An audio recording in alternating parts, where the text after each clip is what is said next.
Welcome back to Flying Stream, Free Spirits, where we spotlight real people choosing extraordinary paths and remind you that it's never too late to rewrite your story.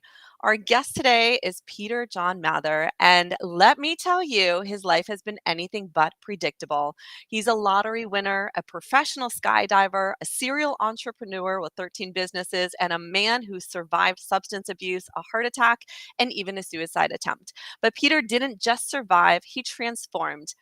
He's now 5 years clean and a passionate life coach and someone who believes deeply in second chances and the power of mindset.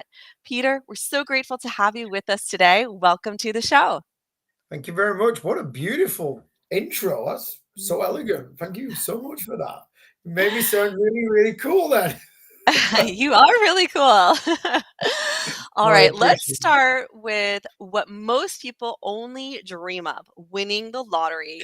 How old were you when it happened, and what do you remember about that moment?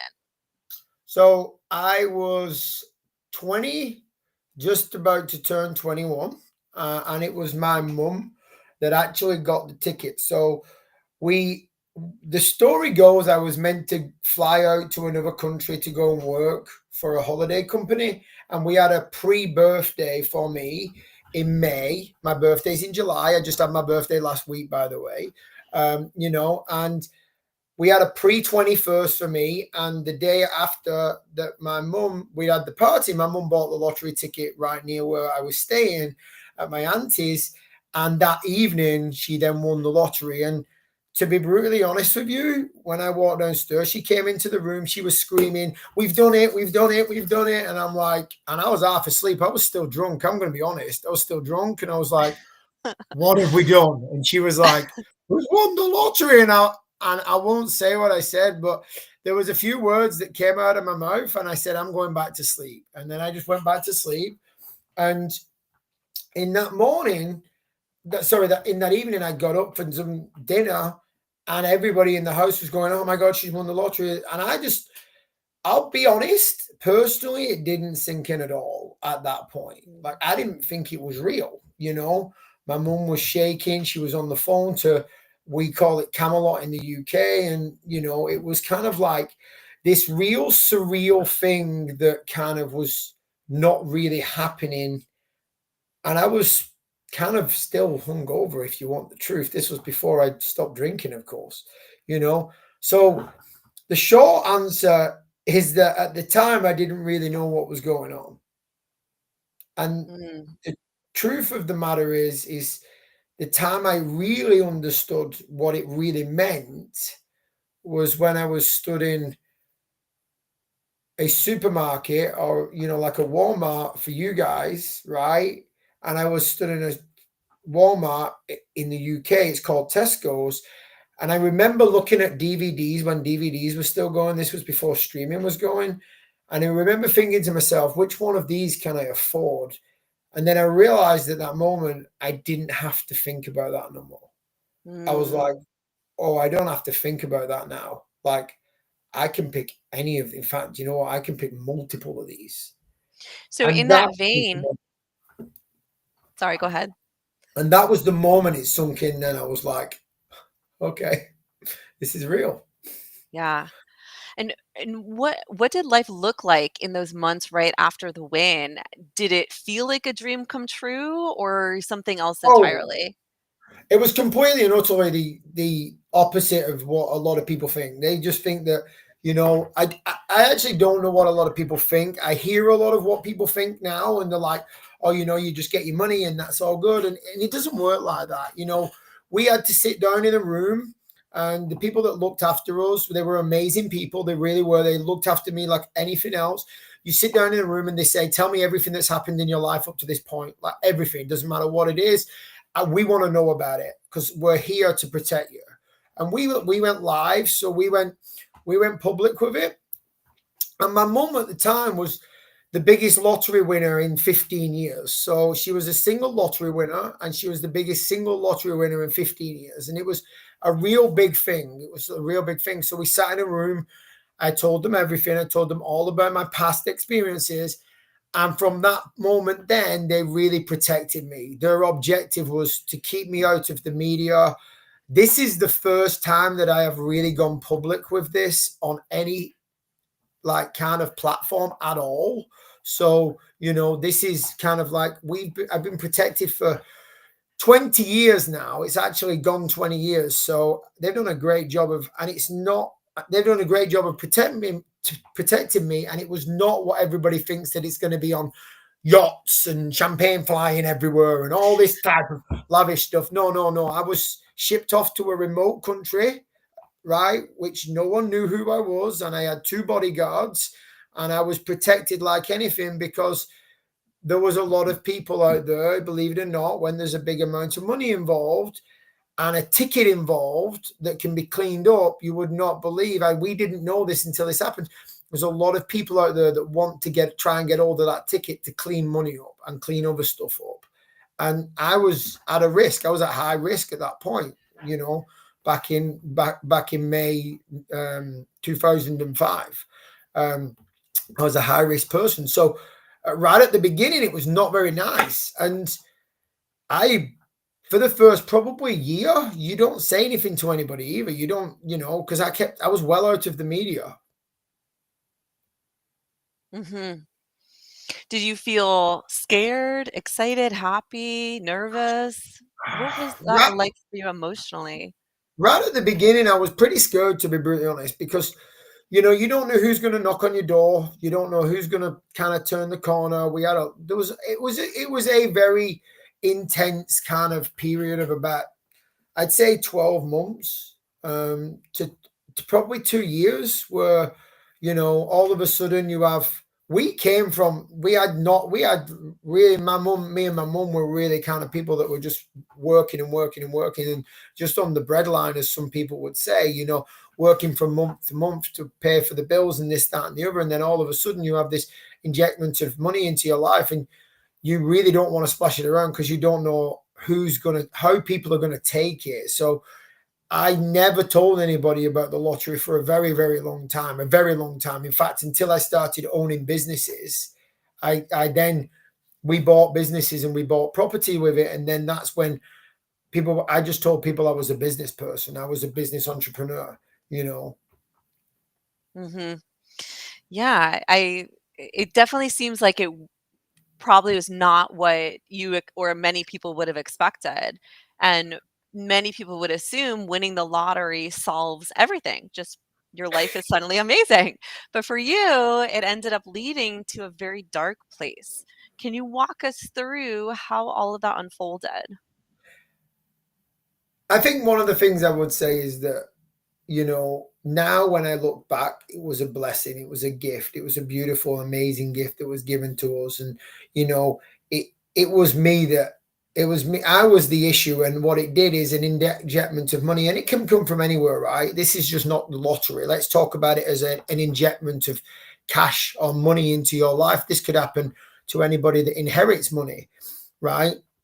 Hmm. All it did is it fueled my addiction to drugs, my addiction to cocaine, my addiction to alcohol. And actually became something where I actually didn't have a purpose in life because at that point, a lot of the purpose was to get up and go and create something like at work or whatever. And, that was a creation of what was happening. And for me, and also a lot of people, because I've met a lot of lottery winners, by the way, over the years. And also a lot of people that have had an injectment of cash by example, inheriting a lot of money. They go down a path because they think that it's cool, and all we start doing is drinking, and when we start taking drugs, and then it snowballs into this real kind of bigger snowball than you ever can dream of. And then you're on like a roller coaster, a complete roller coaster of like this, and it's real kind of like this, up and down, up and down. Everything's great, it's brilliant, way, yeah, and then you have the come down, and it's like whoa. And for me, you know, I was a cocaine. I was struggling with cocaine back before my mum won the lottery, and we won the lottery, and it just gave this injectment of it doesn't matter now. And then at 21-year-old, I had a cocaine overdose and they brought me back to life. I had a heart attack, I had a complete overdose on cocaine. Mhm. and they brought me back to life. And at that point, I was like, holy moly, I don't know what to do, you know. And I started to get clean again, and then my story started to unfold after that. So it kind of any injectment of cash can do that, I suppose. And it was just for us, it was the lottery. So it has clearly been a wild ride for you. And you've shared that you didn't need to work anymore, and Mm-hmm. the lack of structure pushed you further into addiction. What was your life like at the lowest point? um, no, there was many low points. There was many low points, to be brutally honest. Yes. So, what was life like at the low point? Can I just say it as it is? Shit. It was shit. It was shit. Life was shit. That was it. Yeah. You And know. there was a moment in there that really changed everything for you. Mm. A breakup that led to a suicide attempt. Can you tell us what happened and how that night became a turning point? It was actually a day. It was in the day actually. And the turning point at that point is, I believe, for a lot of people that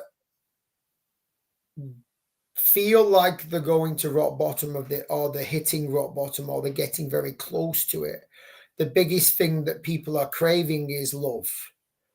And it's love for themselves, or love from someone else, or love from a different party and connection. And when you feel disconnected from not only the world but yourself, and then everything becomes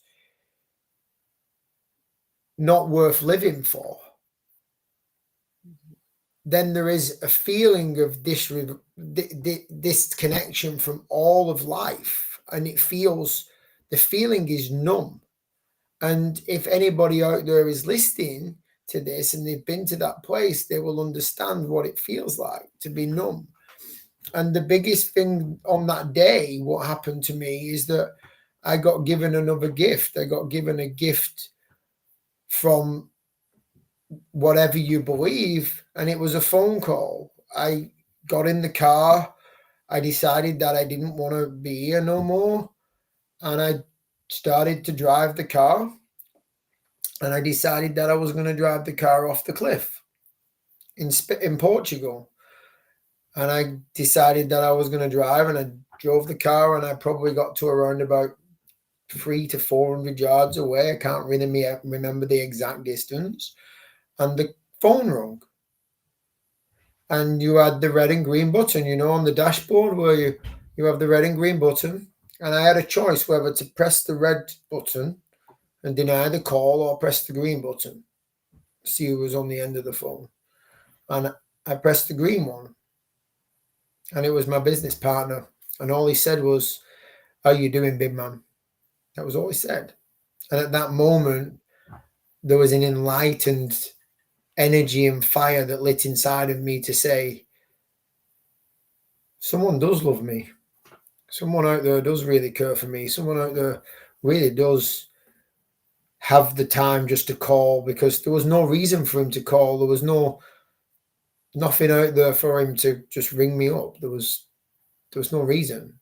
And I ask you this question, and I ask myself this question many a times now because of this, is, has there been a moment, or is there a moment right now that you could pick up the phone that you haven't spoke to someone in a long time, and just to see how they are, because you just never know. That phone call may save their life. Absolutely. And I love that you said uh, your business partner unknowingly saved your life. You did. And yeah, and that's what it's all about, right? It's those Mhm. connections that come to us when we need it most. Mhm. And from there, you started to rebuild. And you've now been clean for 5 years, which I is have, yeah. incredible, and congratulations, by the way. Thank you very What was much. what was different about this time, and what kept you from going back? There was a purpose. There was a purpose, and at that moment, by the way, that's when I decided I was going to be clean. I did fall off the wagon one more time, and it's very close to 5 years. So thank you very much for seeing the future for me, because it is definitely going to be 5 years, definitely. And the difference this time was I changed a lot very fast, and it was all about action, and I learned a lot very quick. And what I did is I implemented the learning that I did along the way extremely quick. And I decided, and this was the one comment and one statement I made to myself. I remember waking up in Portugal, and I'd been listening to The Secret, the book, and then I listened to another book called The Beginner's Guide to Stoicism. And I got up one day and I just said to myself, you know what, Peter? The next person that gets you in their life, the next human being that gets you in your life, is going to get the best effing version of you. You are going to be the best effing version of anybody that you can be. And then from that day forward, I just made the decision every day to be the best version that I could be. And at one point, I had a blip, and there was a moment that I had a drink and it didn't go well. And then I went back and I started to learn and implement a lot of the things that I was listening to. And then I started to listen to different people, and I started to move forward. And then I started to understand what we are. I started to understand humanity. I started to understand the blessingness of who we are, the gift that we are, the things that happen to us, and that life is happening for us, not to us. Everything that happens to us is happening for us. None of it is happening to us. And from that day forward, I just decided that this is it. Let's go. And life has never been the same again. That's beautiful. Looking back now, what are you most proud of? And is there anything that you still regret? Okay, so what a beautiful question, by the way. And this is the second time it's come up. And I got to tell you this quickly: is I'm in an accountability group, and this question got asked 2 weeks ago. So it's ironic that it's come up again, and I've got to answer dead quick. Is the only thing I regret right now is I haven't got a family with kids, but I've got a beautiful wife, but I haven't got kids. It's the only thing I regret out of everything right now, and we're working on that, by the way. And the Yeah, second thing is, what am I most proud of is the person that I'm becoming. And I'll say that again, is the person that I am becoming. Not the person I am, it's the person I'm becoming. That's the most proudest moment. that's beautiful. I feel particularly touched that you're taking pride in who you are becoming. It is a journey, a lifelong journey for all of us. Every single one, no matter what you have been through in life. And I want to appreciate that you are continuing on that. This is not just, oh, I'm good enough. No, we're always learning, fine tuning, adjusting ourselves to come into who we really are meant to be. And I love that. Peter, you've shared so much wisdom with us today. And we've got one last question for you. If you had to sum up your entire story into one lesson about mindset, what would you want people to take with them? What a beautiful question.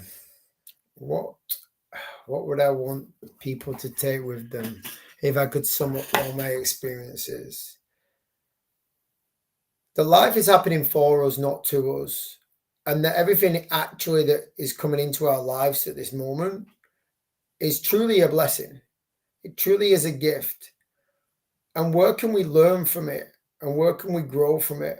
And how can we continue to be still working on being the best version of ourselves every single day and giving it our all, like every single day, just giving it your best. That's beautiful. Peter, thank I you don't for think I summed it up sharing. in one. I don't think I did it in one sentence though. I did think I did it a little bit longer than that. That's okay. That's okay. You had such a gorgeous message. I appreciate it. And thank you for sharing your powerful, raw, and incredibly inspiring story. You've lived 1,000 lives, and the one you've created now is a testament to what's possible when we decide to change. To connect with Peter and learn more about his work, check out our show notes. And please visit us at flyingupstreampodcast.com. Until next time, keep questioning, keep exploring.